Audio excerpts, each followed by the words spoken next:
Throughout this video, we're going to be exploring the story of Enya, one of Ireland's most distinctive and internationally celebrated artists. Her music, often described as otherworldly, has captivated millions across the globe, from the haunting beauty of Orinoco Flow to the ethereal soundscapes of Only Time in Caribbean Blue. We'll trace her journey from the hills of Gweedore in County Donegal, through her early days with Clannad to her rise as a global phenomenon who redefined what Irish music could sound like. Our focus will be on her life, her artistry, and the quiet strength that allowed her to create music entirely on her own terms.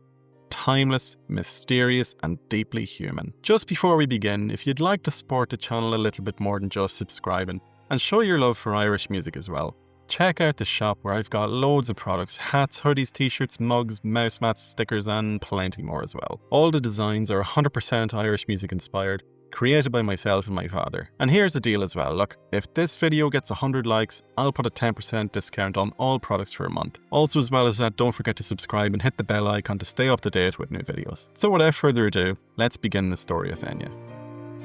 This is Gweedore, in the northwest corner of Ireland. From these ancient hills and glens, an otherworldly and ethereal sound was born. Born in Gweedore on May 17, 1961, she was the sixth of 9 children in the prodigious Brennan family of musicians. This was a household immersed in music and the Irish language, as Gweedore is a Gaeltacht region where Irish is primarily spoken. Her father, Leopold, or Leo Brennan, was a musician who played saxophone and accordion, leading the Irish show band the Sliabh Foy Band. Her mother, Moira Brennan, was an amateur musician who taught music at Gweedore Community School and led the local choir. Together, the parents owned and restored Leo's Tavern in nearby Meenalek, which became a gestation place for local music, including Clannad's formation. Enya began piano lessons at the age of 4. She later attended a convent boarding school from age 11, an experience she credits with developing her taste for classical music and art. In 1970, her older siblings formed Clannad,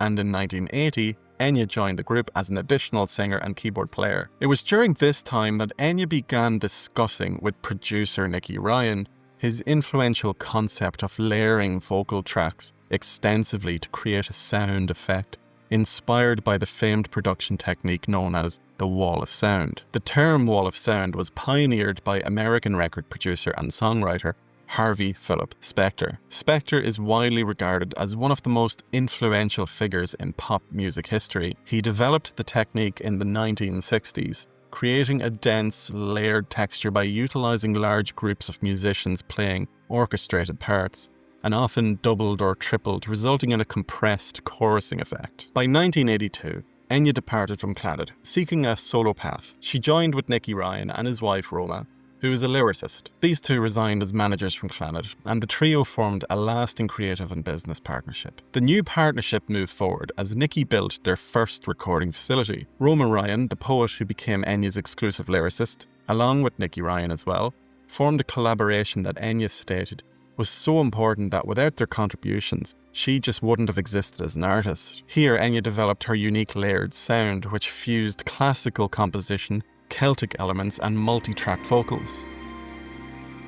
Enya began by scoring visual projects, including much of the soundtrack for The Frog Prince in 1985. The album marked the first commercial release to credit her simply as Enya. However, the instrumental pieces Enya composed were rearranged and orchestrated by another composer. Enya viewed this as a disappointing career move because we weren't part of it at the end, she said. The definitive artistic opportunity came when BBC producer Tony Macaulay commissioned Enya to score the 6-part television documentary series The Celts in 1987. Macaulay, who is a Northern Irish broadcaster and producer, initially intended to use multiple composers, but was so impressed by Enya's early work that he entrusted the entire 72-minute score to her. Macaulay, who died in 2003, was later honoured by Enya when she released the song Amarantine in his memory. Recording the entire score with little interference allowed Enya the artistic freedom she needed to establish her distinctive sound. The resulting album, Enya, in 1987, reached number 69 on the UK albums chart.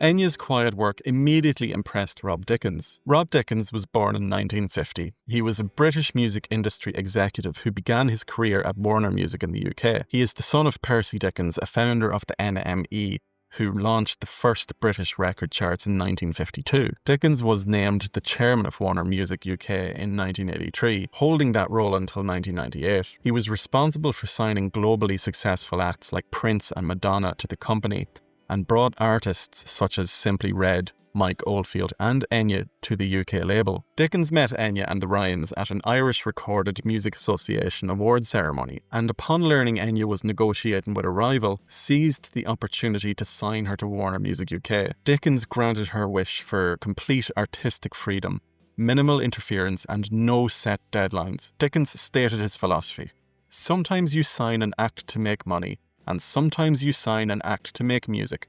This was clearly the latter.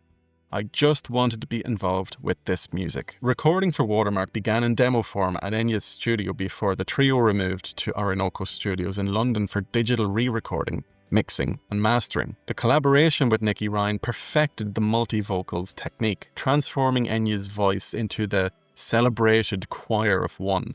The multi-track vocals required intense work, as Nicky noted that the analog demos had suffered from tape hiss as well. Released in September 1988, Watermark saw unexpected, overwhelming commercial success. The breakthrough single Orinoco Flow was the final track written for the album. Enya and the Ryans did not initially intend it to be a single, but they chose it after Dickens jokingly requested one. The song quickly soared to #1 in the United Kingdom, where it stayed there for 3 weeks. The lyrics, penned by Roma Ryan, contained playful, immortalised references to her collaborators. We can steer, we can near with Rob Dickens at the wheel, and referring to co-producer Ross Cullum, Ross and his dependencies. Dickens admitted that he was initially embarrassed by the lyric after the album was pressed, but soon warmed to it after the song hit #1. Of course you would. Enya continued her career using the same focused method, composing music, often for long periods, without the pressure of deadlines. This led to further multi-million selling albums, including Shepherd Moons in 1991, The Memory of Trees in 1995, and A Day Without Rain in 2000. Quick side question for you all right now. What's your favourite Enya album? Write it down in the comments there and I'd love to hear your thoughts. Her music is rooted in the classics and Irish reels and jigs. Enya cited Sergei Rachmaninoff as a favourite composer and influence. Rachmaninoff was a Russian composer, virtuoso pianist and conductor. He was regarded as one of the last great representatives of Romanticism in Russian classical music. His style is noticeable for its rich orchestral colours and song-like melodicism, and he carefully planned his performances around a culminating point in each piece, drawing inspiration from fine singing and his opera experience. Enya's image maintained deliberate privacy, valuing her private life and freedom. Her need for seclusion intensified when she purchased and fortified Manderley Castle in Killiney, County Dublin in 1997 due to threats from stalkers. In 2001, she composed May It Be and Aniron for The Lord of the Rings, The Fellowship of the Ring, earning an Academy Award nomination. Following the September 11 attacks in 2001, sales of her song Only Time from the album A Day Without Rain saw a massive surge in the United States after it was widely used in media coverage of the events. The 1991 video for Caribbean Blue and the artwork for The Memory of Trees utilised adapted works by American painter and illustrator Maxfield Parrish. Parrish was renowned for his use of vibrant, saturated colours and idealised neoclassical imagery. Enya is also recognised as Ireland's best-selling solo artist, and her combined record sales with Clannad exceeded 70 million by 2005. She has won 4 Grammy Awards for Best New Age Album. The working method Enya established with the Ryans sustained her career until the passing of Nicky Ryan very recently in September 25. His work was celebrated at his funeral with the playing of Enya's song Dark Sky Island.